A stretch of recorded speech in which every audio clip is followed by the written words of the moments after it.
So my name is Carolina Fernandes.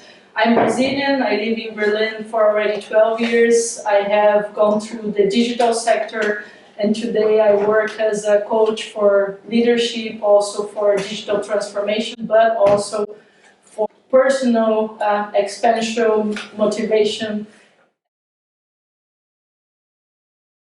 And, the topic of human connection was interesting to me as well, because when you become a coach, you also look deep inside on your stuff first. And I had gone through a lot of things, also during a period of, therapy back in 2012. And one thing stayed open for me, and that was the topic of friendship, so to say. Not that there wasn't friendships, but there was a deeper level missing in my own life, which I started to search for later. And I went, through the big topics of that we have today of authenticity, vulnerability, and that was the beginning. And I wanted to find out what else was behind it, because I didn't believe it was only vulnerability and authenticity that created human connection. And as a coach, I like to believe that if people would be able to see each other as human beings on a daily basis, without bias, without expectations, we would have a more peaceful and better world, so to say. So I wanted to find out, is it possible at all to create this kind of connection and friendships with people I never saw before? So that was actually the reason for the topic, creating a sense of belonging and really connecting to people I never saw before in my life. And why Asia? Well, being an unknown culture would be a plus for me, no bias, I don't know it. I have little expectations, I never saw those countries, and it would be also a new chance to also understand the concept of happiness. How do that people live? What makes them happy? Is there a different pattern from what we see in our Western society, where people can also deep dive and experience happiness, maybe even more than we do right here, right? So that was also a question. And since I am a meditator since long, I have been reading, Buddhism, Taoism, all of the isms that you can imagine. And I was really looking forward to see those places where those things were born, and also meditate and spend time in those ancient monuments and environments. So that was a big plus. And as you see here, this is a landscape of Mongolia. And as a child, I had a dream of horse riding in a free landscape without barriers. And there is one place in the world where you can do that, and that's Mongolia. So that was like, going towards my childhood dream as well. So I made a bondage of that.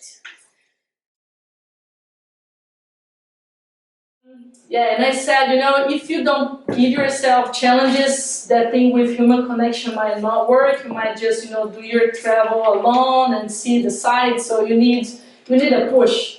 I always also tell my coaches, find something you feel comfortable doing, but that's challenging enough. And I always tell them also see what you have before in your baggage. What can you do already?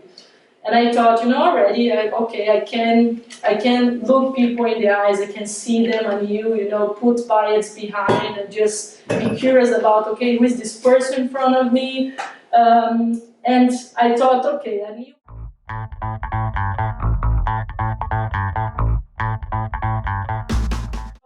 a new way to challenge myself is really to push me to approach others.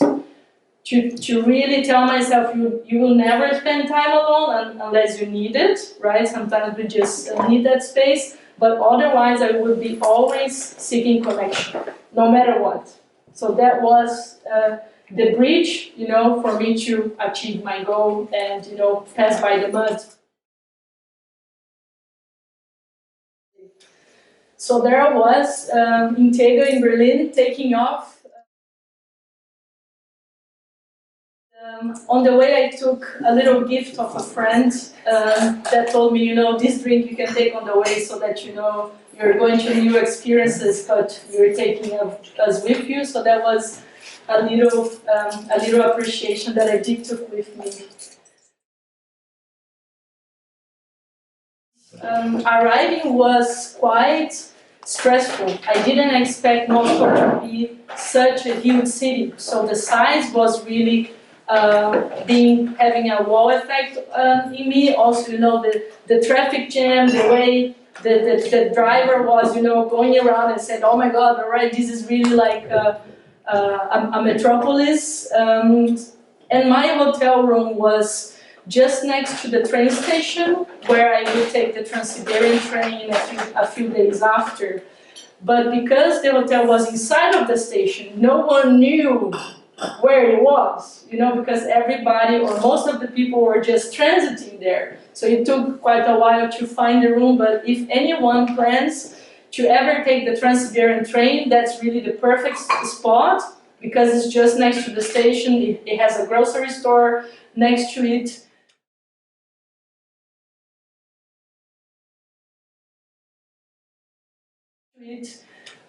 So that was like the first impression of Moscow, just finding my room, settling down, and then having my ginger tea, writing the few notes while I arrived. I'm here, this is starting.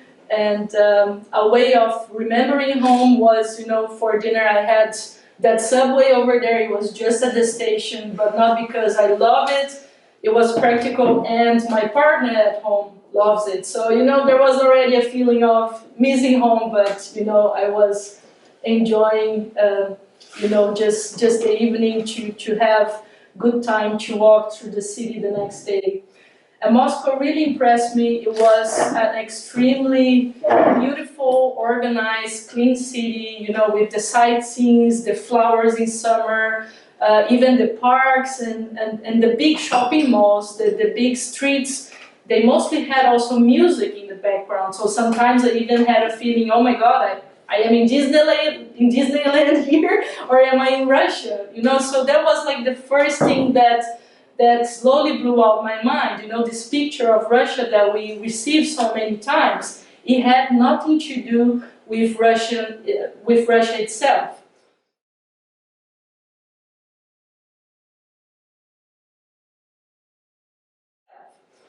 And I started slowly on the topic of connection, like by using eye contact with people. So the first impression of the Russians that I had was a more closed, not retracted, but more, people were in their own space. They respect each other's space a lot.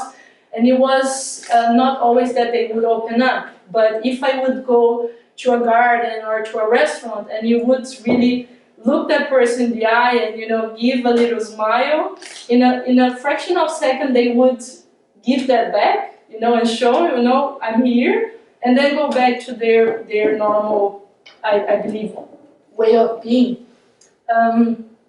So that was like going slowly into opening up for people without even speaking Russian. So the first things I also did was, for example, offer to take pictures of mothers with their children. People spend a lot of time in the parks, which is quite nice, and there are really a lot of them in the city. In the second day, I thought, that needs to get better. You're still spending too much time alone. That needs to change. So I went on a boat ride along the river in Moscow. There was like a suggestion from a Russian friend who lived in Berlin at the time. And I met those two ladies in the boat. And they were actually without a place to sit because, too many kids, too many families. And my table had 3 seats. So I welcomed them, per gesture, please take a seat, sit with me. And I had ordered like a jar of juice, just for me before. But the waiter they sat down, and he brought 3 glasses, and I thought, why should I send the glasses back away? No, just invite them for the drink. And they thought that was an amazing idea. So we started to speak, on the mobile phone, on the translator. They were also Russians visiting Moscow. Many Russians do tourism in Moscow. And we really had like a nice time on the translator. They spoke a little bit of their home that was on the countryside. That's completely different from, Moscow, the capital. So that was, okay, point, nice start.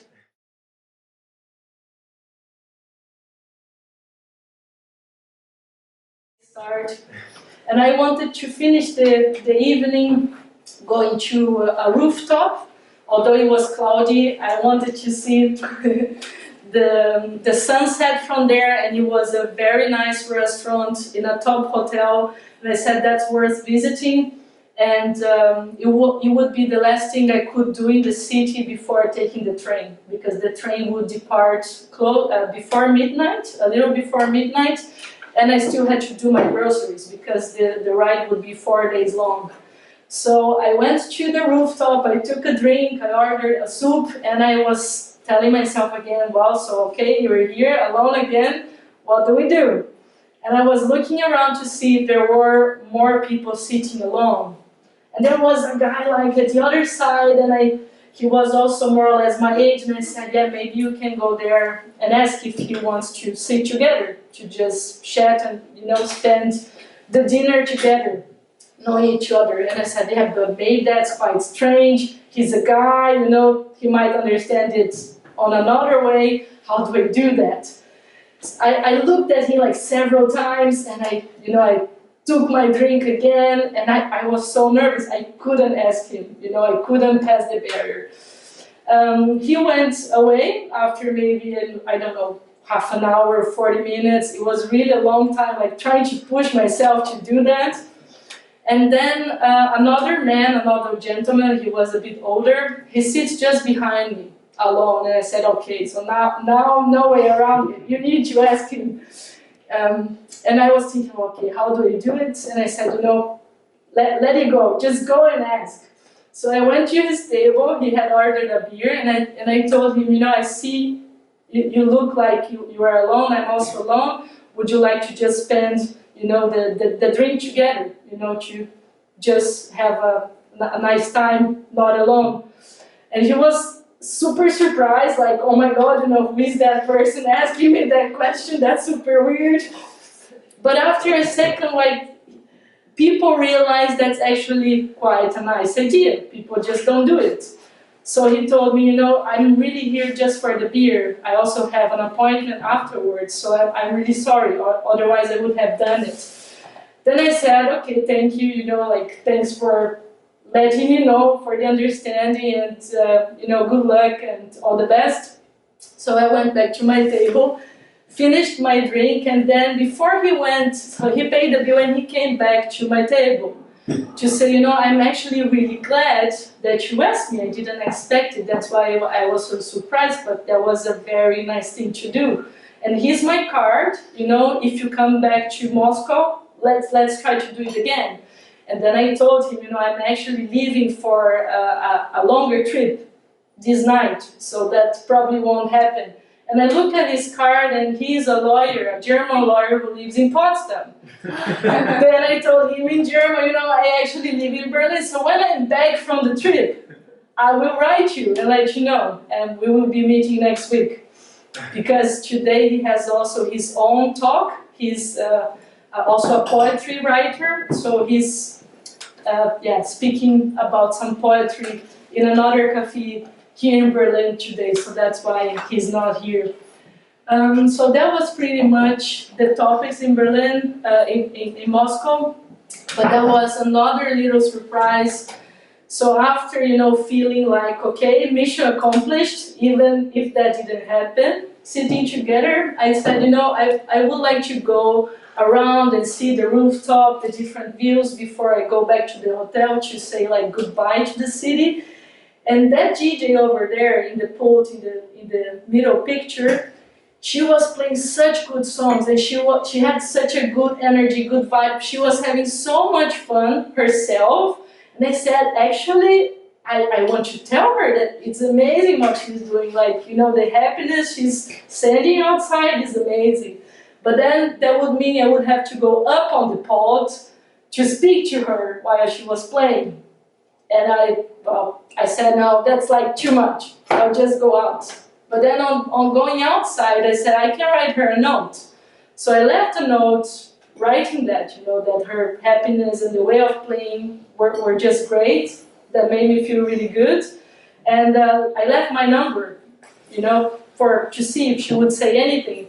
And I left that with the waiter and asked, you know, can you give that to her later? And when I was back to my hotel room, you know, arranging the backpack for the train, she wrote me a WhatsApp. And she said, you know, I'm actually going to a club to play real music. If you want to join us, you know, here's the address. And I said, oh, that's such a shame because I'm jumping on the train tonight. I can't. So, you know, but there was the invitation. She said, if anytime you come back to Moscow, you're going to a party with us. And I said, all right. So I guess I really need to come back sometime.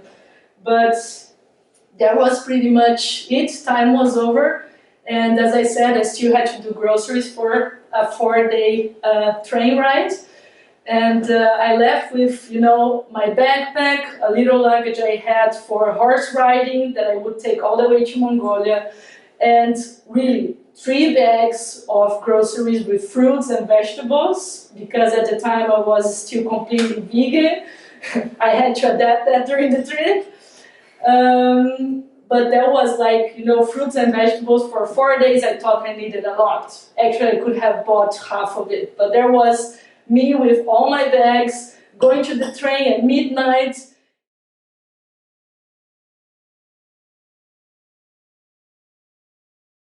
The cabin manager at the front, you know, controls your passport and just said, you know, you can go inside. And I had actually bought a ticket in a cabin that was supposed to be only for women in this train. It's not all the trains that offer that. So I come into my room in the cabin, and there was a guy standing there, and I said, what's that? Like, he's not supposed to be here, right? And I look at my ticket, and I look at the cabin number, I go outside again, that was the right cabin. Then I try to explain to the woman in English and making gestures that there was a problem, you know, there was a guy in the cabin. And she didn't speak a word of English, she didn't understand the problem. She goes to the cabin with me just to tell me, you know, that's the right number. You're supposed to sleep here, that's all fine. And I started like really, I didn't think about it in the moment. It was really like a total lack of empathy. I started to tell her, you know, like, I am a woman, and I was pointing at him and saying, he's the man, like, he's a guy, like, saying that's not right. She left, she didn't understood me, and the guy standing there, I think he also sensed I had a problem with it. He didn't understand why, but his gesture was simply incredible, because he gestured me, you know, you can go into the cabin, put your stuff there, you know, like if you need to change or anything, and he closed the door. And he waited outside until I was completely ready and done in the cabin, and it was like, wow, like, oh my God, you know, that person didn't understand a word of what I was saying, but he had such a huge empathy and such a huge concern of making sure I was fine and feeling good, you know, and not discomfortable for sharing the room with a male, that he gave me really all the space I needed. And that was like, okay, you know, that just, you know, makes you, how do you describe that? Put everything down, right? So it was like, wow, such a gesture of kindness, you know, for someone that was pointing a finger at him before. So that was like, wow.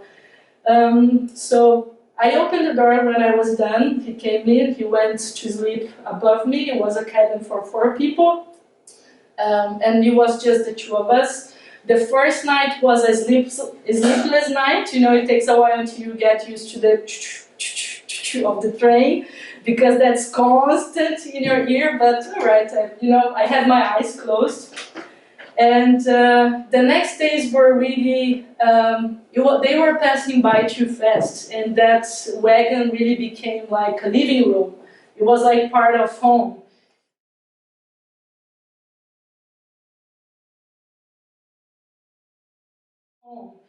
And I think I was quite lucky because in my compartment, or the whole train part, there were no foreigners. Everyone crossing that room was a Russian. So I had the chance to really like deep dive in the language without understanding anything, see how they, exchange or talk with each other or not. Sometimes people were also very silent. And Dennis and I, so that was the name of the guy, Dennis, we started to also talk a lot. And he was extremely curious and willing to know more. So we were also texting a lot on the phone. And that was a lady that also came by a day. There were many people that were maybe half a day in the train, or one day they didn't sleep over. They used the train also for work purposes or for visiting family on the countryside, since Siberia is huge. And it was simply nice to be there, to watch the sunrise, the sunsets, the landscapes, and to listen to the stories. And at a certain point, we had like a group of people in the wagon that stayed quite a while, at least 2.5 days of all the 4 days.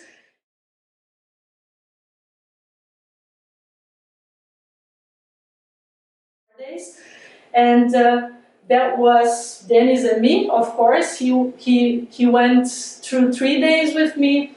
Andre came after a while, and he went one stop out before me. And Marina and Olga, they went out of the train where I went, in the city of Irkutsk, which is close to the Balkan Sea. And those Russians were so warm-hearted people, so giving, so attention, so open, when they also felt themselves at home, that they got along.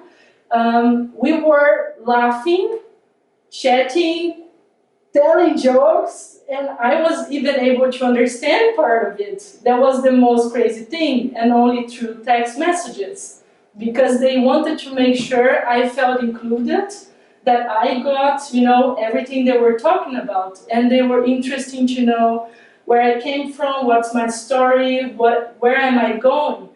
And that's why I wrote the word enlightenment in the slide. Because as a meditator, you actually search for enlightenment from the inside. We think it's about, inner growth. But in that wagon, in that moment, I felt just flushed by so much light from the outside, from the moments that people were sharing with me, giving me. It was just too much. And I said, I really feel enlightened of so much luck and happiness that they're sharing with me, although we don't know each other. And the contact is there until today.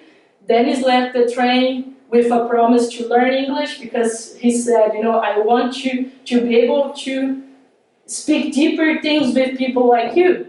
And I really want to learn English to be able to do that. So we're texting each other every week for him to, learn, to just, have some exchange. With Andre and Marina, I write. The kindness again of the people working there was incredible. I had seen the lady at the dinner table one evening, because I just ate one time there, and the next day she crossed by and she asked, so how are you today? What are your plans for today? Do you need anything? And she had a day off. She could have just, passed by. She was not working, but she wanted to make sure I had like an idea of what to do. And I told her, I actually just want to stroll around, but it was like that little sign of caring that touched me. And another thing that I did in the island was, after 4 days of train, to get a massage and relax. So there was another Olga who was, you know, the massage person, and Olga was also quite spiritual. And it was not only, you know, I'm going for a service, for a massage, no, I was meeting that person. You know, I was extremely grateful that she was there taking care of my body, of my soul, and that we could connect also in the other level. So after the massage, we actually stood there and we were chatting, because also Olga could speak actually quite good English. And we also exchanged contacts. She keeps posting me with pictures of the winter in the sea. That's unbelievable. So I hope I have the guts to go there in winter to see it. It's really incredible. And she was the one to actually save my life really later on, because when I went back to the city, I forgot my passport in the hotel reception. And that was then 6 hours away from me, or 12 hours back and forth, and I said, no way I'm getting that until tomorrow 7 a.m. I can't forget it. And I was already desperate, trying to call the reception, and no one went on the phone and said that's it, you know, I'm missing the train, I won't meet my group for horse riding in Mongolia, that's all gone. And then I remember, you have Olga's phone, call Olga. And I called her and she picked up, and I said, I'm really sorry if I'm, you know, interrupting a session, but my passport is in the reception. Can you please tell them to send it to me in the city? And she was very, you know, like focused and, you know, active. She said, you know, no problem, I'm going there, I'm telling them to call you. And I was like all nervous. I said, but they don't have my phone number. And she said, I have your phone number. They don't need it. And 1 minute later, they called me and they said, you know, the last driver, he will take your passport around 11 a.m. p.m. in the evening. He will be there. Just, you know, have some money to give him as a tip. And but your passport will get there. It didn't get at 11 p.m. It got at 1 p.m. at the hotel. I was almost going crazy. But it did arrive, and the next morning I could continue the trip in the train.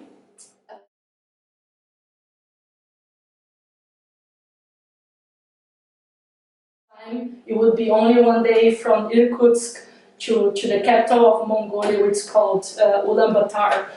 And there was also no food, no groceries. I said it's only 1 day. I can use to go fasting.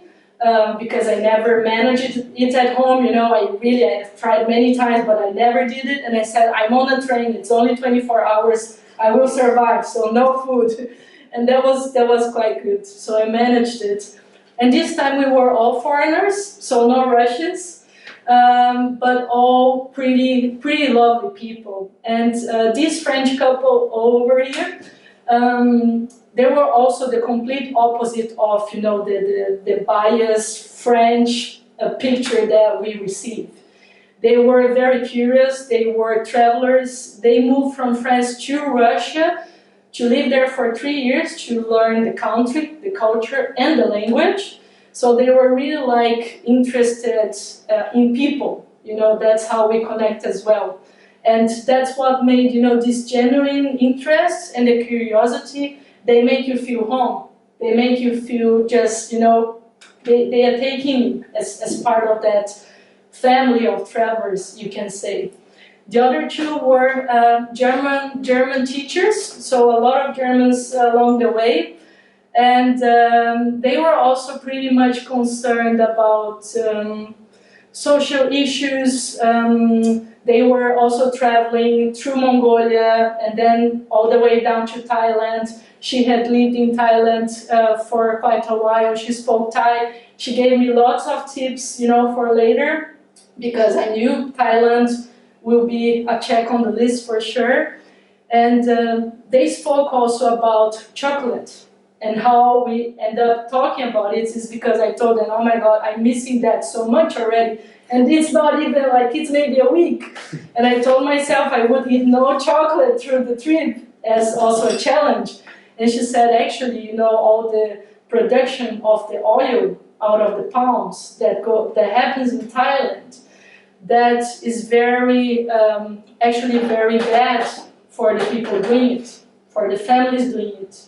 and they actually depend on it for survival, you know, and being a vegan and thinking about all those stuff, I never thought about the chocolate, which one of the biggest things that vegans consume.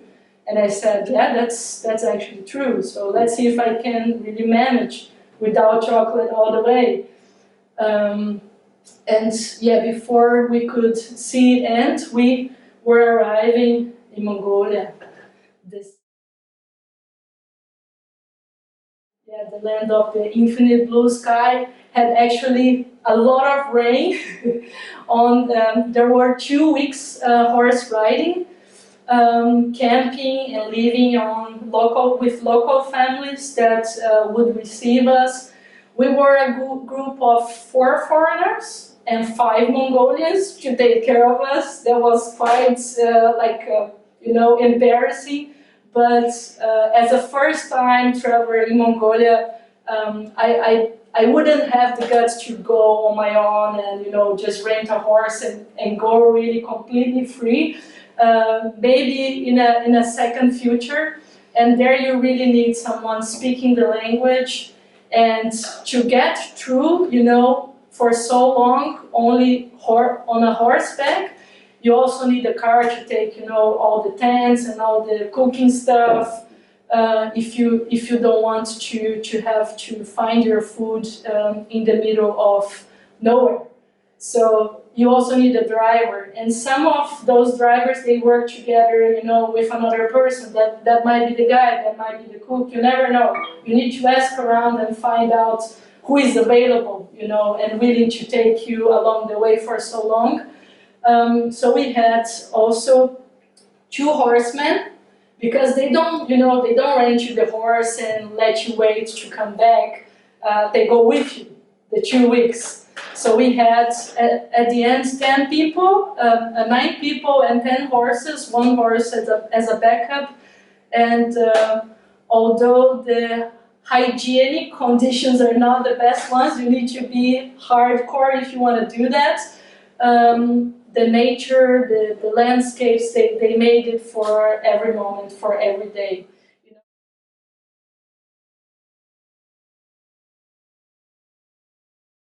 Almost all the nights where we could see the Milky Way, all the stars you can imagine, that's per default what you see there.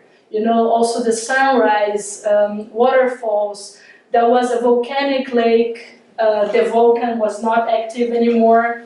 And also the respect for life that they have, because they depend on it so much, was an incredible thing to see. So the nomad families, they also don't have the wish of, having more cattle, producing more, to have more money. That doesn't exist. They are only there for their own survival, for their normal life. So they would also never kill a young animal for eating. It's always the oldest animal. They also always make sure to communicate with the close families to make sure that meat will be used. And also on milking, they make sure that the babies, they drink enough before they take the milk out, because they actually depend on the milk. They do the cheese, they do the yogurt, they do even the vodka out of the milk, and tea, of course.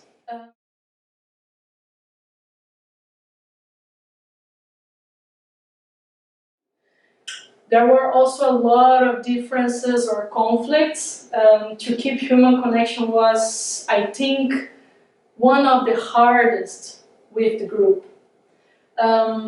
One thing is still the difference between women and men in Mongolia, that they don't have the same standard in the society, and that's the normal for them. So being a woman and crossing, seeing some signs like this one, forbidden to women, and you're not allowed to step in that area, it was like really, really like a punch in the face. And we have a question? What was the area? So those are mostly sacred places, very high places, mostly with monastery from Buddhists. So many people don't know, but Buddhism what is really, really big in Mongolia. It's one of the biggest Buddhist centers in the world, next to, you know, Nepal, or Tibet before. It was actually one of the reasons I also wanted to go to those places to see, you know, the monasteries and everything, and I was not allowed to. And then it crosses your mind, you know, like, why should I respect that? They're disrespecting me. Well, why don't I just step into it and go there? You know, I don't care. But for me, with Sin, it was like, that's not the way to fight against something. You know, I want to be respected, so I want to respect. But there was personally like a big shock, you know, until I was able to deal with it with in a good manner. That was quite hard. And for the men, for the guys, they also didn't get, you know, why is she feeling bad? You know, that's normal. You are a woman, so you can't go there. I only can go there because I'm a man, so that's, of course. So they didn't grasp it.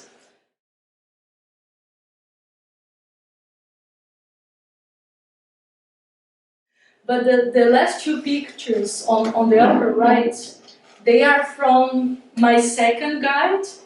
After the horse riding, when I went to the Gobi desert only to meditate.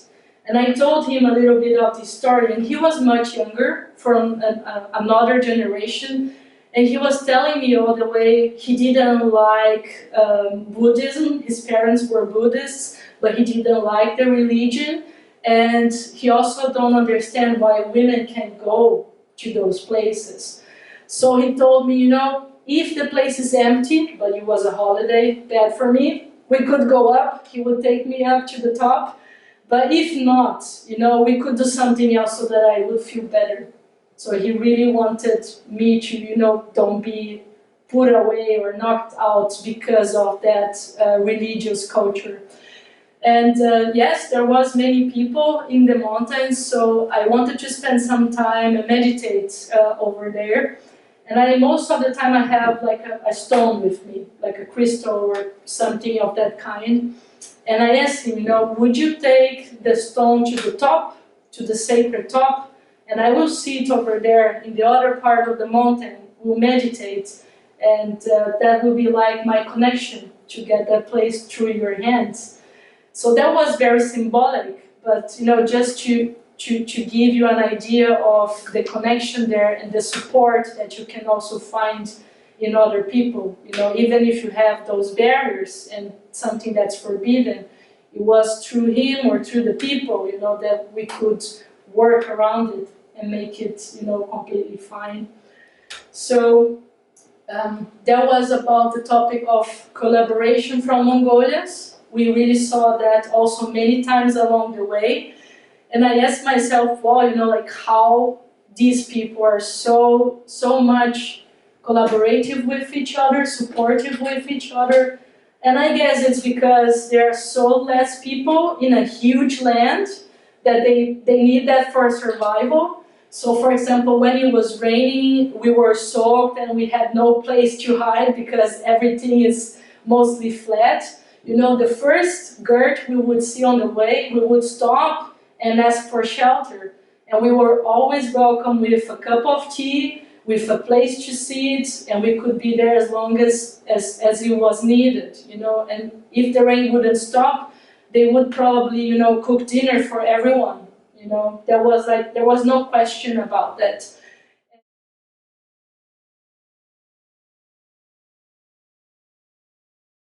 We saw like a stuck truck on the way. One of our horsemen, he was also like directly, they sent one of them back to the closest like village, like a group of Kurds, to tell that they needed help. And he met us later on. And another time we were going to the forest and we took two little camping material, you know, because going up on the mountain, we were really alone with the horses, so no car, so we couldn't take much. But it was supposed to have a storm on that day. And a guy passed by with a motorbike, and he saw us camping. He stopped, and the guys asked if he could go to drive until our car, get some stuff, bring it over so we wouldn't freeze in the night. And he did it. So that was like, wow, I never saw that anywhere else. So that's what Mongolians also are.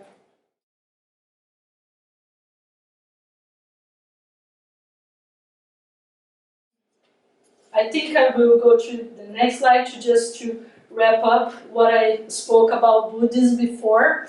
So the religion there, experiencing the religion as it is, being a meditator and person who studies, spiritualism here in the West, it was quite a shock because the Buddhist religion over there is like the Catholic Church a few hundred years ago. People go to the gatherings, they listen to texts being read in Tibetan that they don't understand. They go to the monks, they pay them for blessings that they also don't understand. They go to the monasteries also to pay a fee to get luck in life for their family and keep healthy. So that's what Buddhism is, and I was like, I can't believe this. Like I thought, everyone here would be studying and enlightened and searching for inner development. No.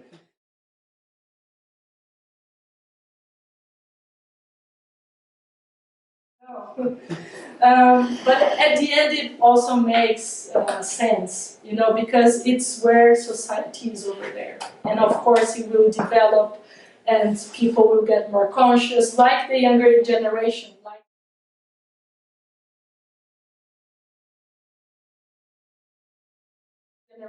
Like my second guide, he already took space away from religion because he said, I want it to make sense. And I also don't like meditation because, that belongs to Buddhism. And I told him, but why? Wait a second, like it doesn't need to be a bad thing. And he said, like, why do you meditate? And I said, well, there is lots of reasons for that. And one of them is really to get in touch with nature, with the environment, and then to root myself. And said, oh, I also want to get in touch with nature.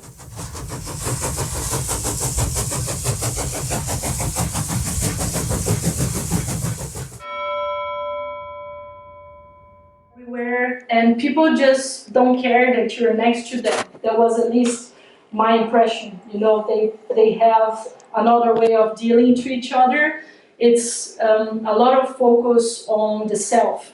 So basically the opposite of the Mongolians. And I say, yeah, maybe it makes sense because there are just too many people competing for too little and not too much.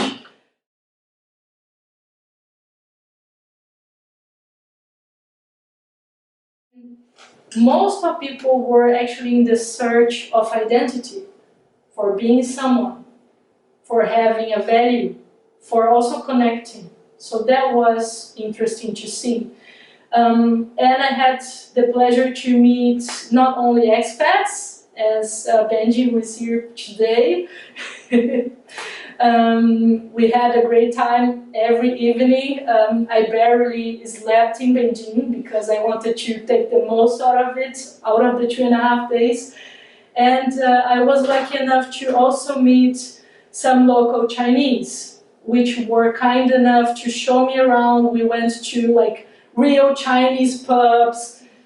We saw, the real Chinese food and a Coca-Cola drink from China, which apparently were created before Coca-Cola. We ate, candy. They were eating the duck neck. I just, didn't look. It was okay.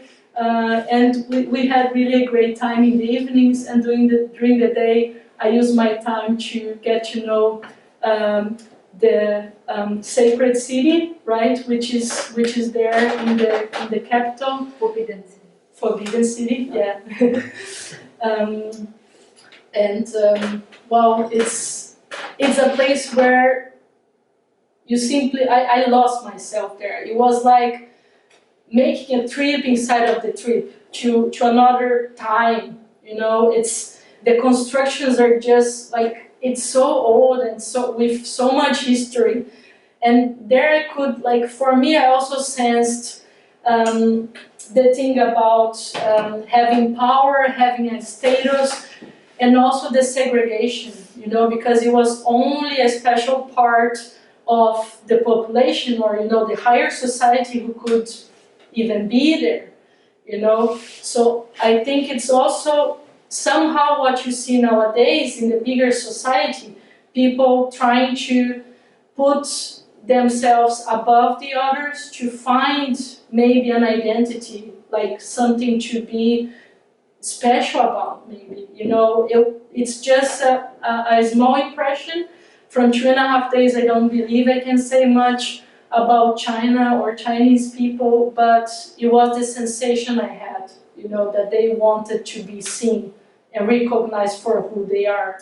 Before I took my plane, then the next day already, I used the time to visit the wall, right? And the monument itself reminds us of segregation, of division, but the encounters I had there were the complete opposite.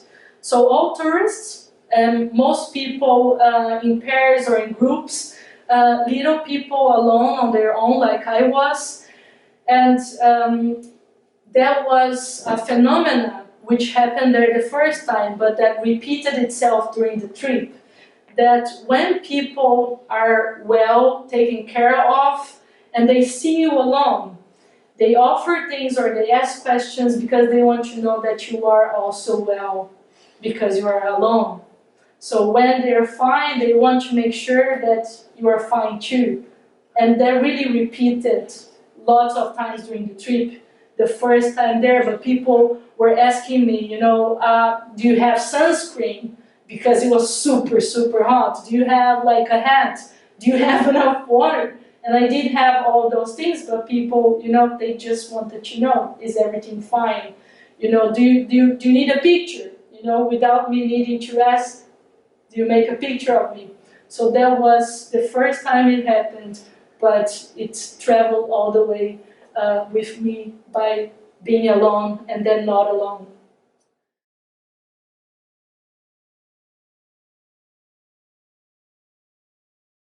We can go ahead and come to Thailand.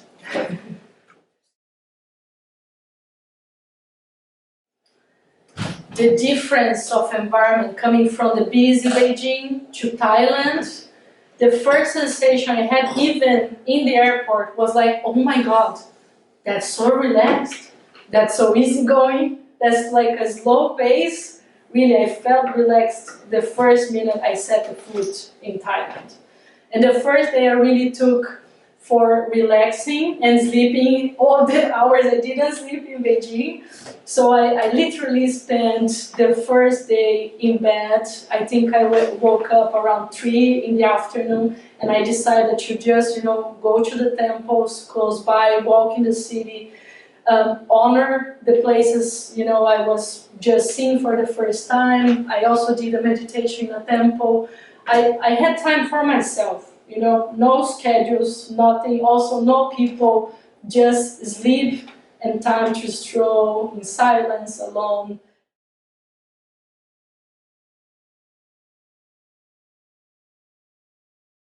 The next day, I said, all right, so now I'm recharged. Let's go back to track. Let's go back to connection. And I think somehow I put like I leveled up on the challenge, on the topic. And this time I had installed 2 apps, Couchsurfing and also Tinder, you know, with a profile saying I'm looking for travel companions, because you see a lot of other profiles, especially in Thailand. But that was actually, didn't come across the way, it was no problem. And even in the hostel, you know, sitting always at the bigger table, approaching people again, starting a conversation without the fear of, you know, the person not having interest. Because although it's a hostel, most of people are just busy with their own schedule, their own plans, and they're small little groups. So you think there is a lot of openness all the time, that's not always the rule. But you know, if you put yourself out there, if you open up, it's no problem. I met several people, Germans, Nepalese, there was also a guy from Australia. Australians are everywhere in Asia, really. And it was just a nice way to start again.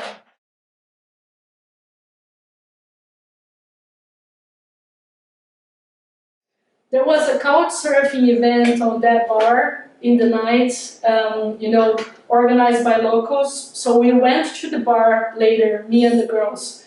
And we walk in, and the organizer, an ex-monk, he was doing some grilling for everyone to have stuff to eat. And he also did a few drinks because he didn't drink alcohol. So he mixed that at home and he was offering for everyone. But you hear some bad stories, about drops and stuff, people being taken away in Thailand, never coming back. And you ask yourself, like, can I trust this? How do I do this to don't miss, the connection? So I told myself, look for the small hints. Like, I accepted the glass. I didn't drink anything. I was looking for glasses of the same drink around to see, are they empty? How are the people around me behaving? And you look quite safe, So I took a small, zip, and was just observing. And at the end, it was delicious, safe, nothing there. And another weird thing happened that night because the owner of the bar, they were only just opening it. He came to each one of us, separately, and he was telling, guys, you need to come with me to the bathroom. I need to show you the bathroom. You need to see it. And you think as a woman, what does this guy want? I'm not going to the bathroom with you, alone. Not happening. But he kept asking, really, all the time. And at a point, I told the girls, you know what? We go all the three together with him to see the bathroom, Together, there won't be a problem. And the bar is small enough so that, anything you can just scream and that's fine. So we went, all the three with him to the bathroom, and he was just so proud of the work he did in the bar with the decorations. So in the bathroom, he had match cases that he was collecting around the world from different bars, and he had placed them on the wall, and that's what he wanted to show us, nothing else. So after that, we could the topic go, we could relax and enjoy the evening.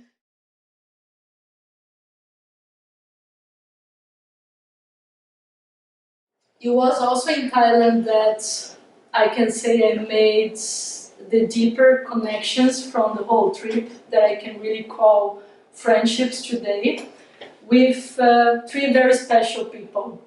The first one was Maggie up there. So Maggie was working in Thailand, having her vacation the first time after 2.5 years working in a hotel, and she comes originally from Nepal.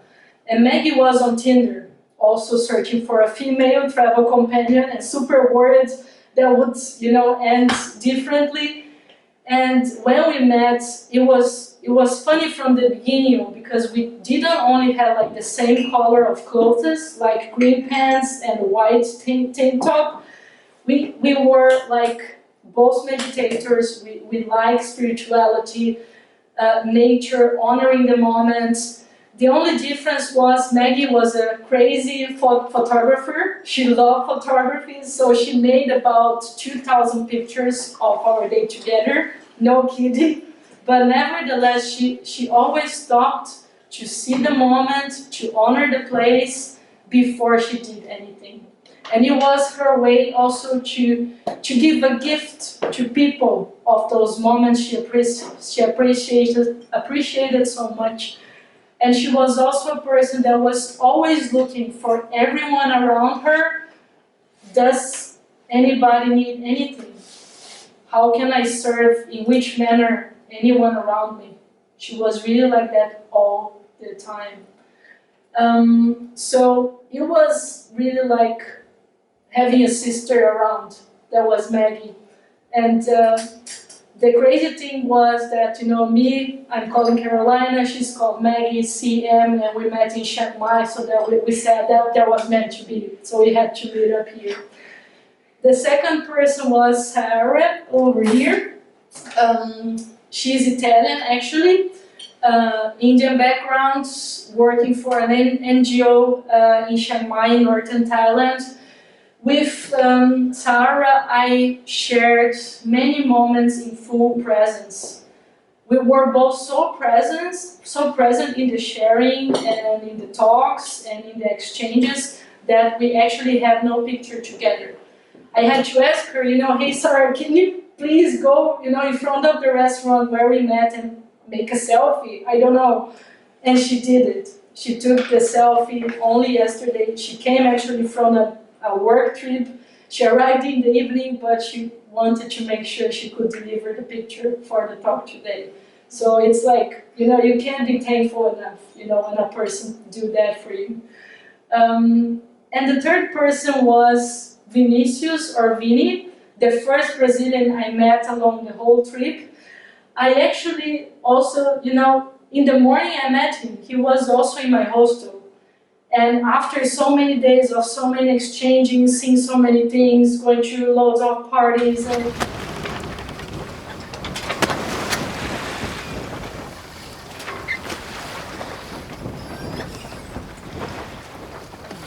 in the boat and around the boat, 2 days only looking through water and mountains and forests is also a lot of time to reflect on things.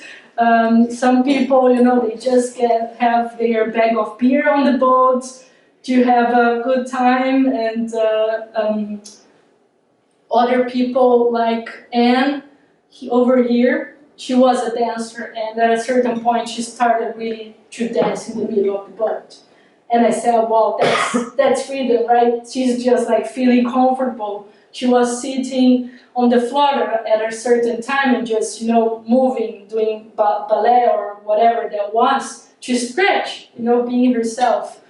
There was a couple of Spanish people, again, they saw me traveling alone, and they offered, company, so to say, right? They didn't want you to feel by yourself.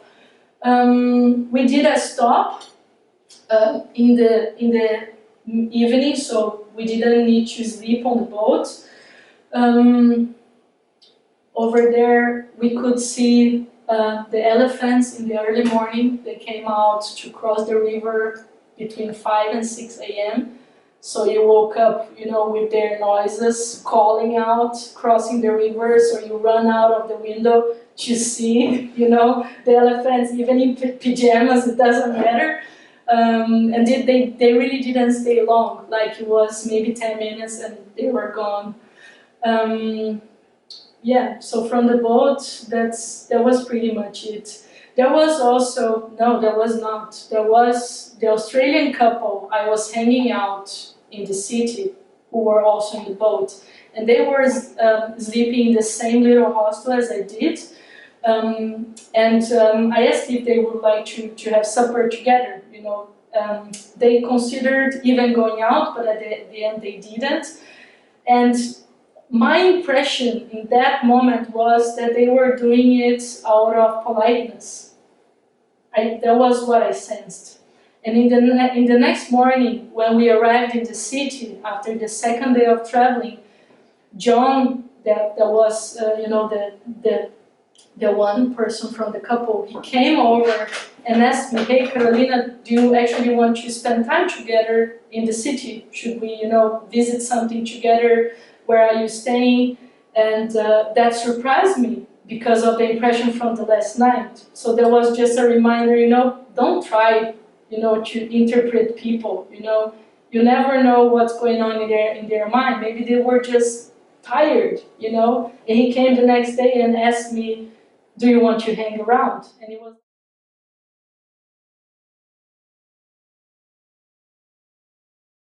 We met another couple when we went to the big waterfall that they have in Luang Prabang. She was actually Brazilian, he was French, both spoke also German, so there was a huge mixture of languages when we went out together. What I also did in Laos was volunteering work in an English school. It's not really a school, it's just a place that is run by an English teacher. He organized the space so that foreigners can come in at a certain times, and the kids or the young people, they are not kids anymore, although they are so small, the Laoan people, but those boys were already 18, 20, 21. They come because they finished the school, they have no other place to go, and they want to keep learning, you know, they want to go to university one day, so they go to practice. So I was volunteering there, and you see the gratitude in the pictures not only from them, because it was my chance to get to know, like, which are their values, you know, how is their life. They were speaking about, you know, everything you can imagine, from their dreams for wanting to become programmers because that would be good money, or, you know, a way to live well, so to say, without sometimes even knowing which is the way for going there, you know, because even in the universities they have in Laos, the teachers don't even know much, you know, so they say, you know, the teacher can't teach programming, although it's a university. And I asked them, like, so what is like the thing you most want in life? It was a group more or less of 10 boys, and basically every one of them but one, they answered the question with, I want to be happy. And I asked, so what is inside of it, right? And they told, well, I want you to be happy, and I want to be able to take care of my family. So that was the very first thing they would say. And I want to find a partner. It's so hard to find a partner. The girls don't like me. I just get no's. And it's like, what do you say to such a statement? Like, there is not much you can say. And I told them, you know, I just hope that you don't doubt yourself because of that. Because we get many no's in life, you know, but there is a person that likes you, you know, and you have friends that like you, and that doesn't say anything about your value. You know, they eat a lot of mangoes, like we do in Brazil. So I like the mango story, and I told him, you know, you might be the juiciest mango out there, but some people just don't like mango. They won't eat you. But remember, you are the juiciest mango that there is ever. So they laughed at that, and of course they asked, you know, so do you have a partner? And I said, yes, I have. She's at home.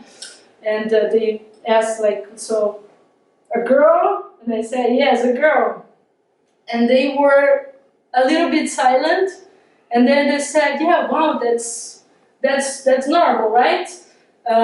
We also like know a few people who are like that, so they didn't say gay. But it was like just very sweet how they kept open, and they didn't want to judge or, you know, put you out as it would have been my expectation, you know. And the third thing they said, you know, one day I want to have a big house. But it was not just a big house for status or for themselves. They wanted a big house to take care of their family. You know, it was never something in their list for themselves. Just this one boy said, you know, I want to have a big car. And I said, yeah, that's also a good idea. Why not? So that was a very special moment. So as you see, there was also, you know, again, sunrises, sunsets, and also other nights going out and strolling through the city. And I was lucky enough to arrive in the day they were having the boat race. That's the national sport in Laos, and it happens one time a year. And it was the day I arrived, so we made sure to go and watch the race. They were even making some,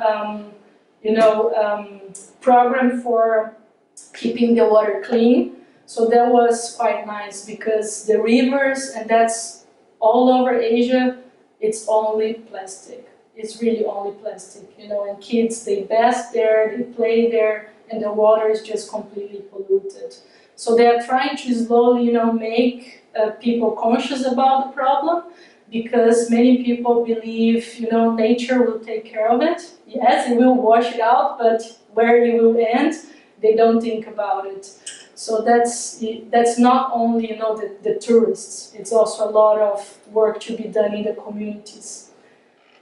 Yes, and after Laos came Cambodia. Cambodia was not so long stay, was also a short stay of about a week, 10 days that I had. I wanted to go see the temple of Angkor Wat and visit one specific island as a suggestion of another traveler I met back in Thailand, because she told me, you know, in that island you can see the bioluminescent plankton. You know, those starry things in the ocean, super magical, that you see in magazines. So I said, you know, since I'm here, I want to go and see that. And in Cambodia, the topic of connection, searching for people, you know, being around others, I think that was then already so inside of me, or that was pure luck, but I was accompanied all the time. I was never alone those days in the city, in Angkor Wat, and I didn't need any app. No couch surfing, no Tinder, it was just people along the way, you know, that gathered together. I happened to see Vinicius again over there. We met in one evening. He introduced me to Sebastian that was in his hostel. I met 2 Germans along the way.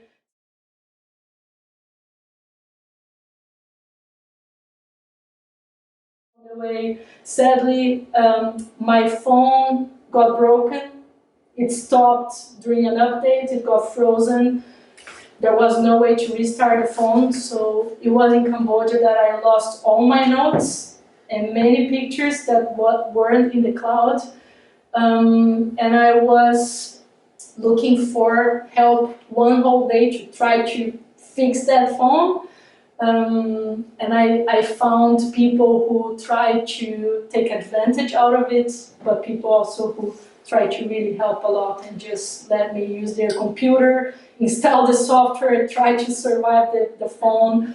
At the end, I had to wait to find a recognized Apple store to fix it. And also the guy didn't believe he could do it, but it worked at the end.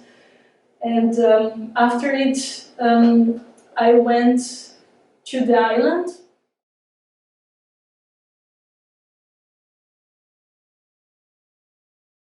Told me, okay, so now you take time alone to see the contrast, to experience so how it is again to really be in solitude.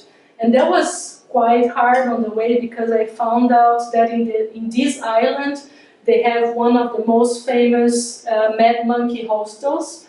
So it would be a great place to get to know people, you know, to do stuff. But I told myself, no, you're staying alone right now. And the weather supported it, because it was the days I spent there were the day where they had a typhoon going from the Philippines to Hong Kong, and only the tail of it was over Cambodia. But that was enough to make it rain and be stormy, windy all the time. In that picture, you know, you can see the storm. And all the other beautiful sunny pictures, they were made like 1 hour a day that you had, you know, sunlight, and you could go out and walk around the island and do some stuff. So I got wet many times, and in those few hours of sunlight, also in the last morning I had there, I decided, you know, so the sky is clear, it's not raining, I would just, you know, go out. I was also still in my pajamas to see the sunrise, you know, and there wasn't many people around, so that wasn't a problem. But there was a shame due to the plankton. The boats were not going out in the sea because of the storm, and so there was no way to go like with a group or with a guide to see that. But the guy in my hotel, so there was a hotel I stayed at, he told me, you can actually go alone. You just need to go inside of the ocean when it's everything dark, more or less until here, and you will see it.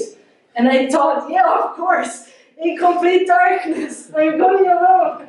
So the first night I thought, maybe I go, so I got dressed to go, and I said no. I came back. The second night was stormy, so no way to do it. And in the third night, it was the last night, I said, you know what? I'm here this one time, I need to do it. I know it's crazy, but I'm going. So I got dressed, fully clothed to maybe avoid, some animals to touching my skin by accident in the darkness.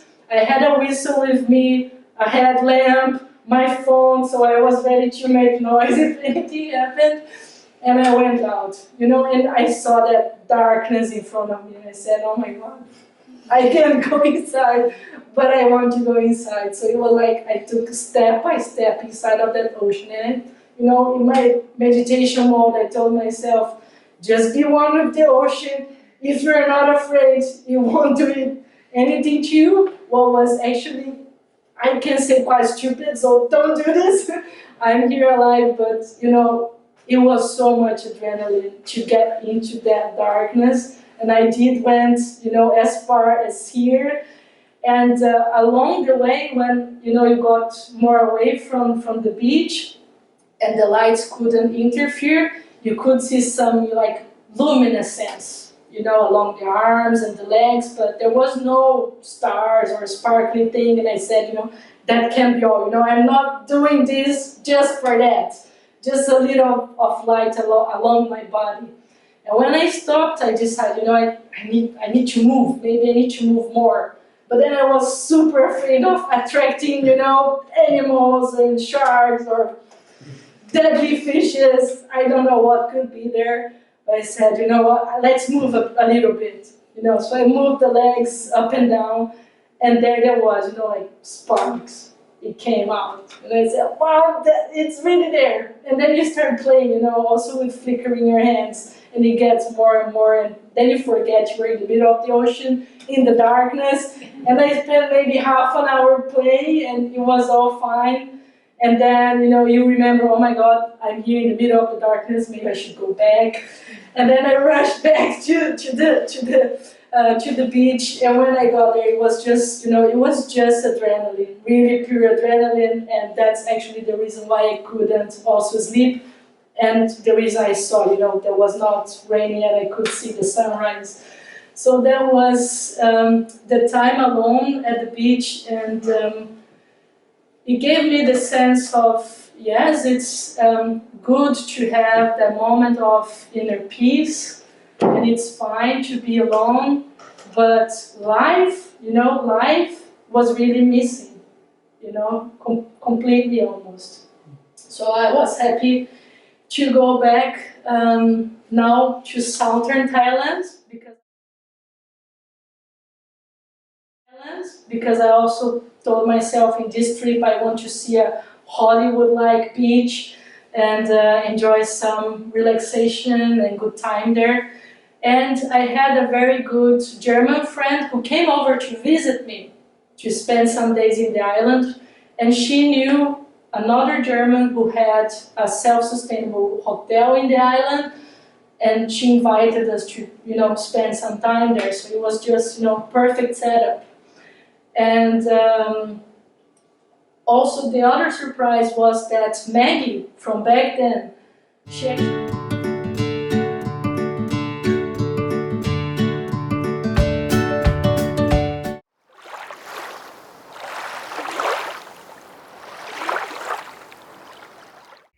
in the hotel, they also offered us a ritual together. Amy actually comes from England, but she lives in Thailand quite long. She's like a shaman slash witch or whatever you want to call that. And she really does a beautiful work. She focuses on woman and femininity. She's doing beautiful things, and she offered us to do a ceremony together. And again, I don't know if you believe, on spiritual things or not, but my whole life I had a blockage on my throat that I could never remove, and I do energy work on myself, energy healing, but I could never release it. And in the ritual, it made like plop. It went out. It was gone. And it was also in the islands 2 days after that an outbreak happened. And it was an outbreak of childhood trauma I had, also of sexual abuse that came back. I never had memories in my whole life, but on that island, I got the pictures, I got the pain, the physical pain, and I was just off. It's a time where you're just empty. So the first thing I did was to call my dad home. That was at night. Zilka, she tried, to hold space, but, in those situations, there's not much you can do for a person. But she helped me to stay there, to call home. I called my dad, and I told him what happened, that I wasn't sure if I could continue the trip, but I would give me another day to, see what happened. I couldn't call my mom, or I didn't allow me to call my mom because she had a surgery the next day. And if I would tell her that, she wouldn't go, probably for the surgery. And I called a psychologist I knew from Brazil, because I said, I can't handle this alone. I need support.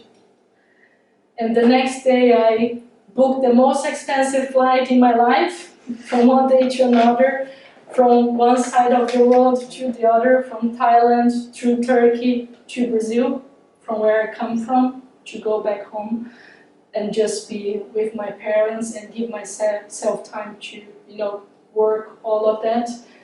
And that's the reason why I didn't reach India and Nepal afterwards. So I dropped a yoga course I would do in India. I dropped the invitation of Maggie to go with her to Nepal, to stay with her family again, to go to a wedding, and to have allowed myself to drop that off, to pay for that flight and go home. It was one of the biggest gifts I could have ever gave myself, even if it was to just stay home and recovering.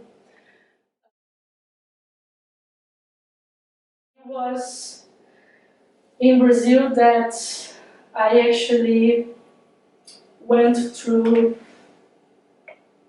pictures that I received energy from my parents, that I found, energy with my grandmother, because I was able to give, but I didn't do much. I told my mom I can't stay in the city, it's just too much.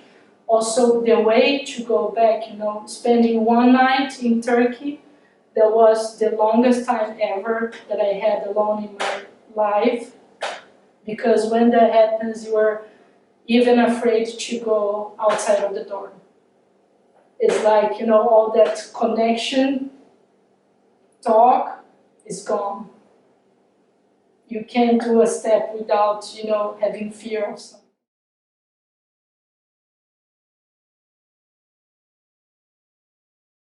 With the days, I could, process things, understand things, or accept things. And I was at my mother's couch that one morning, and after being numb for a few days and having other outbreaks, because stuff come up every time again, and you have no drive, no energy, and it took a while also to understand that it's not that I was doing nothing or having no energy.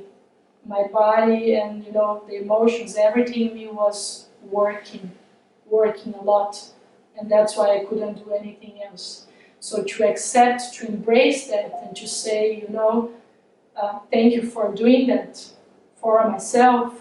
That took a while, but that was very, very important. And when the first wave of the heaviness went away, I was sitting that morning in the couch of my mother. And it was a moment where I had a click. And it was a click that said, you know, that's actually the answer for my question. For that key to human connection I was searching during the trip. I'm feeling it right now, and this feeling I had in that moment, this sensation, was of being free of all the walls, all the protections, all, you know, that those constraints that we put up because of the trauma. When the trauma came up, that went away. And I could, like if you could really touch yourself inside there, you know, in the heart, as if you would be touching yourself on the other side of the pain. Like you could go beyond, and I was there. And I said, that's the first time I'm really seeing who I am without all those barriers and without all those walls. And there was really just light, a very pure light. And there was also without the fear of being. That was growing off the love I was giving myself for those weeks, out of the process of finding also self-care, self-respect, the new boundaries and everything that was behind that was there. And I said, of course, you know, that's the state in which we're able to really connect with people when you put down the walls. But then I felt really naked, like without protection, and very, like anything could, you know, hurt you. And it took a while, like, to bounce back to the middle and say, you know, so which are the clothes that I want to wear to go out again? Because you understand, yes, you know, the world is not a beautiful place only with nice people. And one of the things that I was doing before my whole life, you know, the black spots in life, I was putting them out as, you know, pink and colorful. You know, when you say, no, it's not that bad, you know, and you try to say, you know, it's not the way it is. But yes, there is bad in the world, and you don't want to go naked out there. So I decided the clothes I wanted to put up were those of self-love and self-respect, and of, you know, awareness of what is around me, but no walls. If I would be taking care of myself all the time, in love all the time, there wouldn't happen, you know, something else. I would be able to maybe, you know, stop and take care of myself when needed. And of course, there was all, you know, in the head, in the experience, and that's to be lived out in the world. But that was the moment where I saw, you know, myself at the other side. So just to close up, human connection is truly complex, and there is really no way better than going out there, traveling, or, you know, being in the city, to keep open, to search for that, you know, eye contact, to, you know, being with respect with yourself. But I believe I could break down in a few things, you know, starting from that self-love.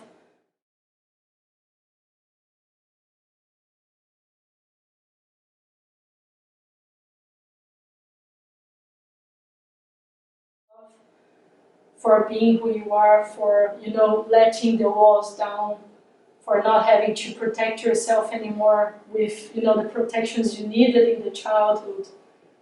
It's okay to let that go and be here now as a grown-up, because we have different strengths.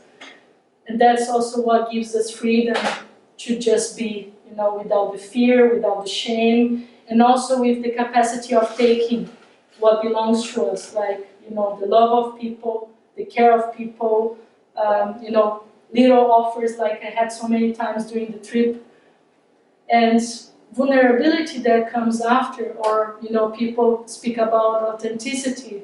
I believe that's just how we externalize those things. When you are free, you can be vulnerable and you come out authentic to other people.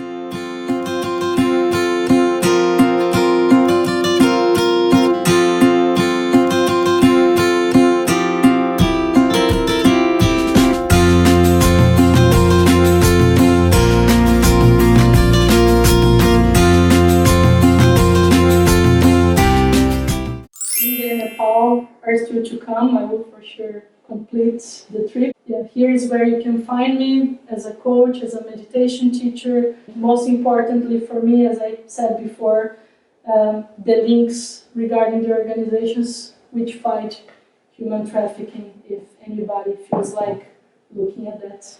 And I can only thank you for the presence, for the care, for the attention.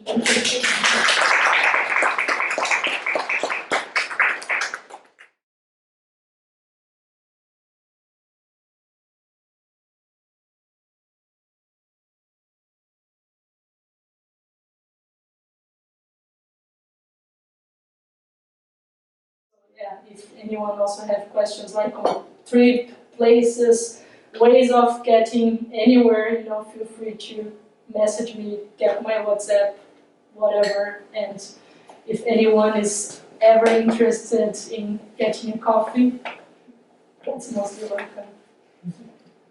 Thank you, Carolina. Thank you too, Daria. Yeah, it wasn't that shook. I don't have any question right now, but I just want to thank you for sharing. Yeah, for like the good parts and even the parts like it's harder to share. Yeah, thank you too. Thank you so much. Yeah, I also wanted to thank you for sharing your trip. How do you said that you do a lot of meditation? Yes. How do you, what's your routine, or how do you? The routine, wow, it's quite different because, as I said before, you can meditate for many different things. So you can meditate to focus, you can meditate to push up your energy, to restore your energy. For example, some years ago, I had a full-time job and I was founding my own company in the evenings. So I got home at 6 from work. I was doing half an hour of energetic meditation. Some people might call that Kundalini meditation. Really, after that half an hour, it's like I just woke up. You can go on round 2, no problem. So, but mostly, like at the moment, I do only observing meditation.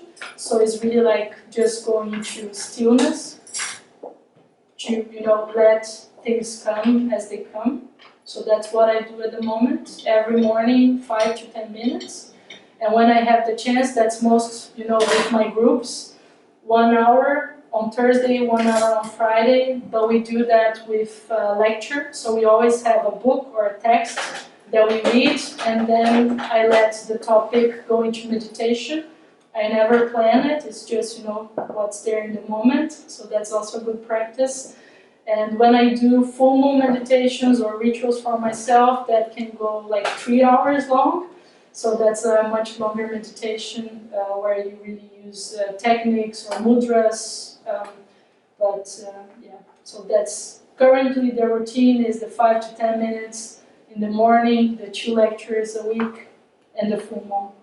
Yeah. You said you found a company. Is this part of your company?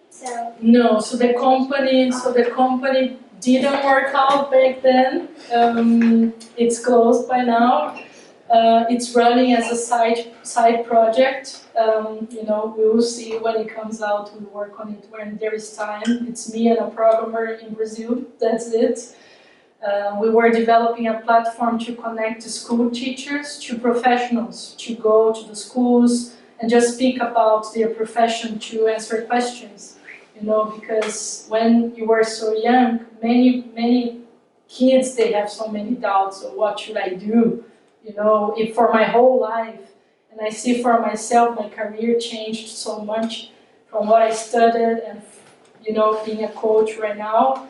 and working with mindfulness to transform digital companies.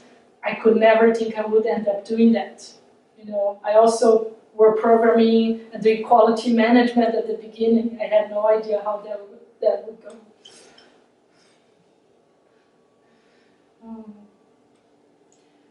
I actually have a little question. I don't know if it's, can we call it like active meditation or just I guess in a way of doing something, whether that it's just, I guess, the easy example of creating art or doing music. Yeah. But you're so conscious and mindful of your present moments. Yes. But not in a, I guess it's proactive, but you're so in sync. So is that kind of a form of meditation? Yeah, I would call that for sure meditation. Also, you know, those moments of presence and of exchange where I completely forgot about the camera and you were just in that moment co-creating. That's for sure meditation. Yeah. Yeah. If I would say, yeah, for sure I use it for, finding to myself, to my root, and that happens in such moments. Yeah, I think. You're always welcome.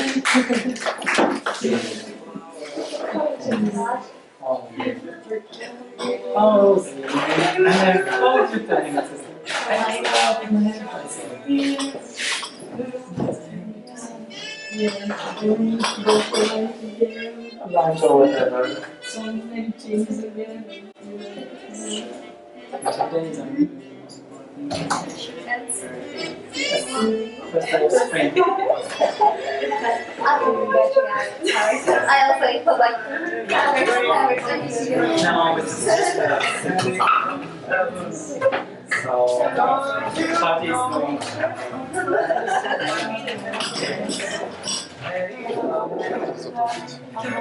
So I don't know tonight. My